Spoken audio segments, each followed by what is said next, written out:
I did it for the rush. I didn't do it for the sex, didn't do it for the power, didn't do it for the motive. When Tommy Sells speaks about a rush, he's talking about a feeling of exhilaration, high-spiritedness, enjoyment, almost orgastic kind of enjoyment. It's a sensation, tying that scarf around your neck and just watching your eyes. It's a sensation seeing that skin pull apart. Yeah. It's sensation sticking that knife in and just pulling and knowing it's sharp enough to just go all the way up. Yeah. It's not the person. It's about the sensation of what you're into. The first time I did a shot of dope, it was the best feeling I ever had in my life. And the first time I killed somebody, it was such a rush. And it was just like that shot of dope. Every time I did it, it was that rush again. And I started chasing that high. A 30-year-old mother, 7.5 months pregnant at home with her 3-year-old son, both bludgeoned to death. What are you thinking and feeling when you kill someone? It's just like that drug. I'm after that drug again. I don't have an on and off switch. I'm just after that drug. I'm after that feeling. During the beating, Eileen Dardeen went into spontaneous labour, giving birth to a daughter who investigators believed to be alive at the time. The new baby was also beaten to death, and the body of Dardeen's husband turned up a day later, shot 3 times in the head. I wonder if you could just tell me what happened as you were killing her. Did she give birth to a baby? You know, you're pushing your luck. I'm sorry. Let's not get into blood and guts, because that's what you're trying to get into.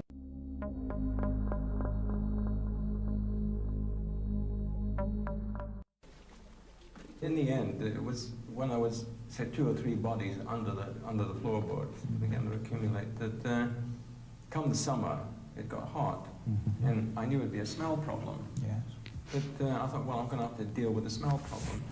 And I thought, what would cause the smell more than anything else? And I came to the conclusion it was the innards, the soft parts of the body, the organs and stuff like that.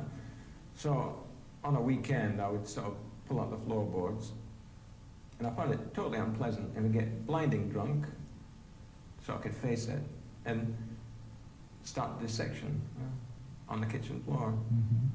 And I'd go out and be sick outside in the gardens.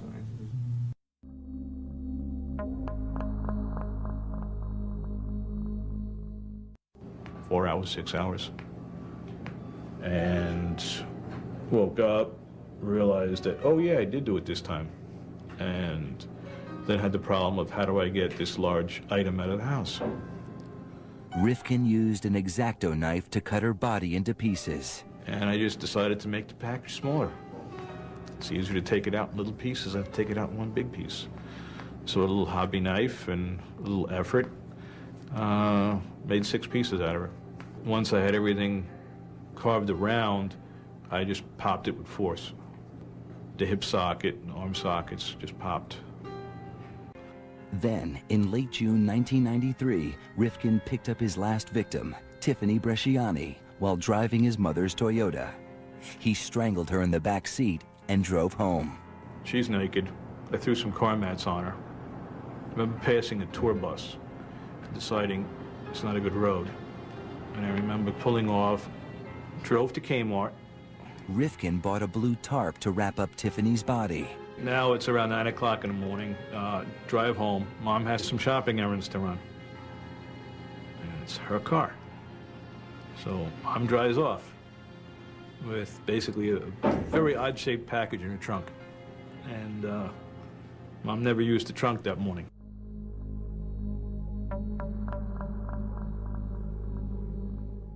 After you killed her, you went back later to see the body. Is that right? No, I went back to clean up. She was found with her head removed. That's right. How did that happen? Easy, just pick it up and move it. What, you just pull the head off? Yeah, it was already off. That was a fit of anger. You know, we spent a day down Turning Point Park, you know, feeding the ducks and walking around, and we were making out. And then she just flipped, you know, jumped up, says, "I'm going to scream, I'm going to tell the cops." I snapped her neck. Stayed there all day until dark. Then split her open from her neck to her groin. I didn't go all the way deep into the stomach area, just split her open. I don't know why. What did your mother do? My mother gave me oral sex. She performed oral sex on me for several years. Mm-hmm.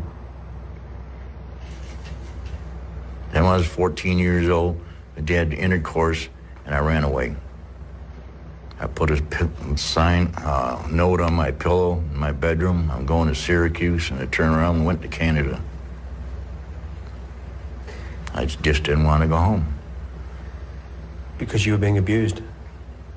Yes, sir, I was.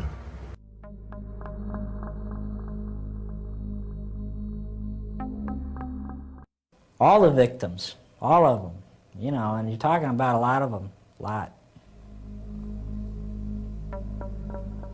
A lot of lives just gone right down the tubes because of me. You know, in one way or another. And it's not a good feeling. It's not a pleasant feeling. I'm not proud of anything I've done. And the worst thing is I don't understand why. I don't understand why.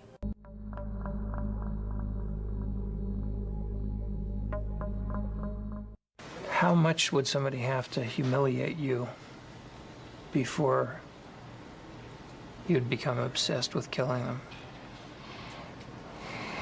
It would be the degree he humiliated me.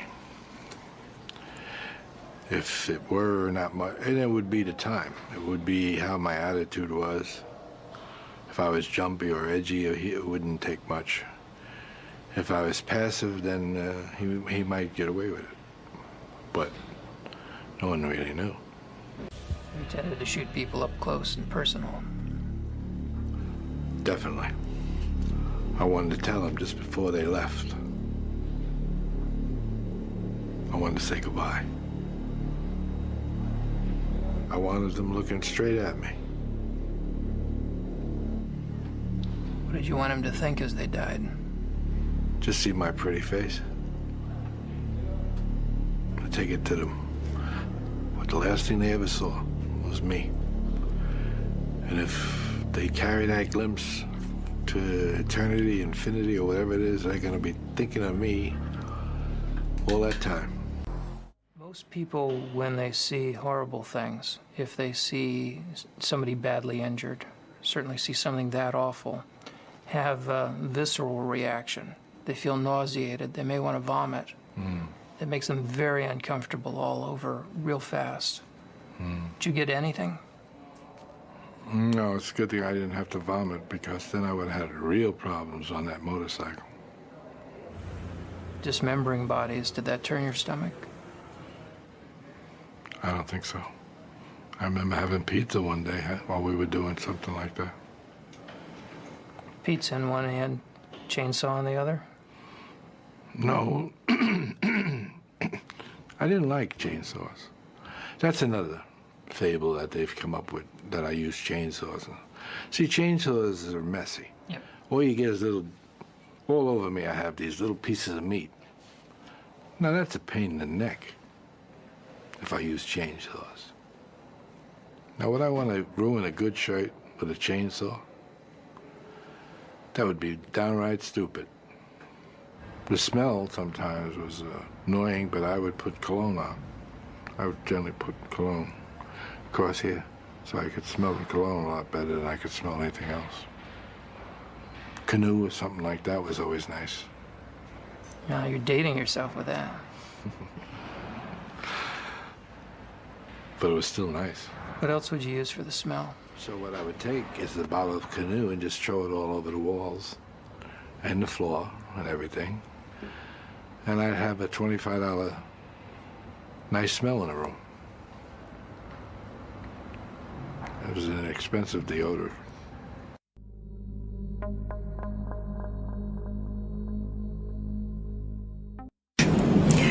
The only thing that would be better than that would be to have your son in the car with you. That would be a incredible ruse. That happened once. What happened? It was July 18th, I think it was my brother's birthday. That weekend I picked up a woman on back highway, and Matthew was next to me in the seat, and she hopped in, and I took her over to in the South Airport area, and took her into an area, and my son was there, and I killed her. I'm real sure my son didn't see it, but that only happened one time.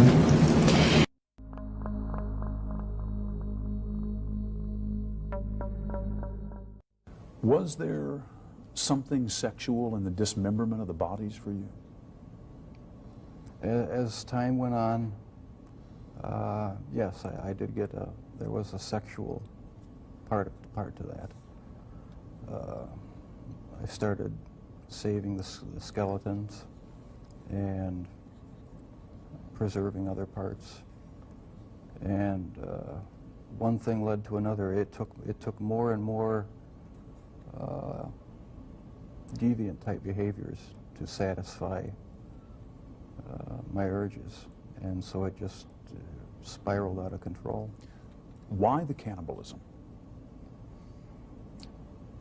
That was another step.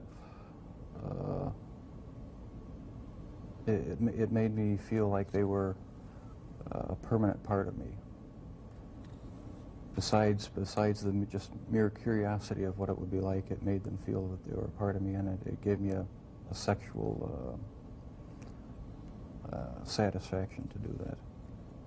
It was about a 1 foot square box, metal and wood box. My dad one week came to visit and happened to see it, and he was wondering what was in it. He didn't know. Nobody knew.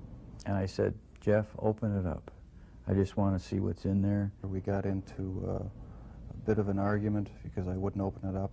And I said, "Jeff, open it up, or I'm going to just take it down into the basement and get a screwdriver or something and open it up." I think I've got to stop this from happening. He got angry, very visibly agitated. I thought, it's all going to come crashing down now. Not fathoming what could be in that box, I said, "Okay, we'll just open it up tomorrow then, and then let's get rid of it, whatever it is." What was in the box? The mummified head and genitals of a young man I met in one of the bars down in Milwaukee. Why did you photograph them? It was my way of remembering their appearance, their physical beauty. I also wanted to keep something. If I couldn't keep them there with me whole, at least I felt that I could keep their skeletons. And I even went so far as planning on setting up an altar with the 10 different skulls and skeletons. And what was the purpose of the altar going to be? As a sort of memorial, a point where I could, I don't know, it's so bizarre and strange, it's hard to describe. A place where I could collect my thoughts and feed my obsession.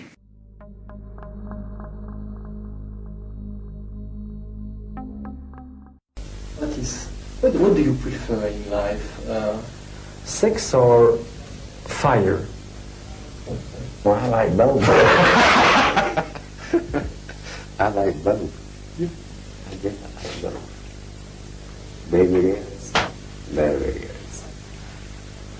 I'm what you call a power maniac.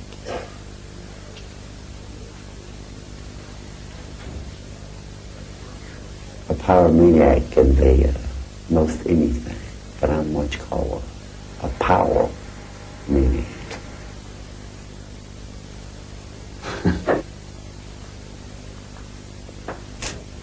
I like to see a whole city burned down. A whole city. I like to see a whole city. Like the tallest building I could see it. I like to see a whole thing. Do it. What do you feel when you see it? What do you feel?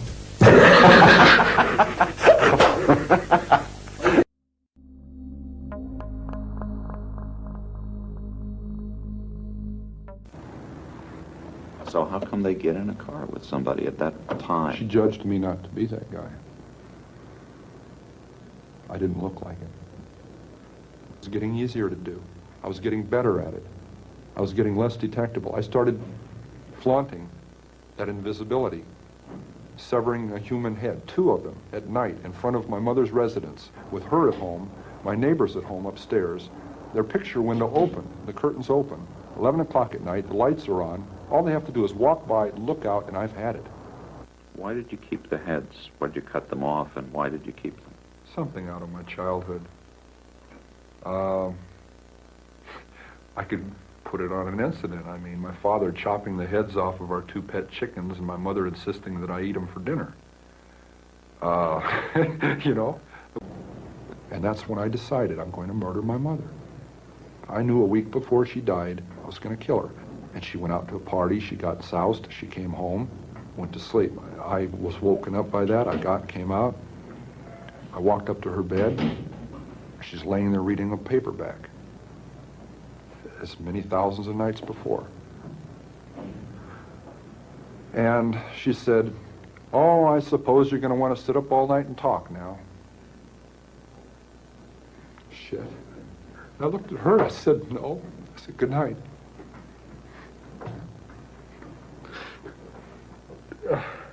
And I knew I was going to kill her, you know? And I'm so cold, it's so hard. And that's the first time in 10 years I've looked at it that way. I mean, that intensely, that honestly. It hurts. Because I'm not a lizard, I'm not from under a rock. I came out of her vagina. See? I came out of my mother. And in a rage, I went right back in. For 7 years, she said, I haven't had sex with a man because of you, my murderous son. It's one of our arguments. I cut off her head, and I humiliated her corpse. It's there, you know? A 6 young woman dead because of the way she raises her son and the way her son is raised, the way he grows up. And what's her closing words? I suppose you want to sit up all night and talk. God, I wish I had.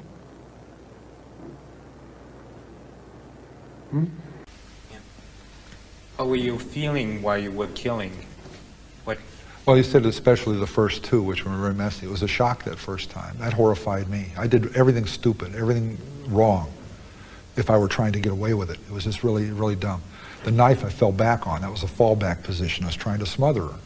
That didn't work. And she was struggling against that and arguing with me about it. And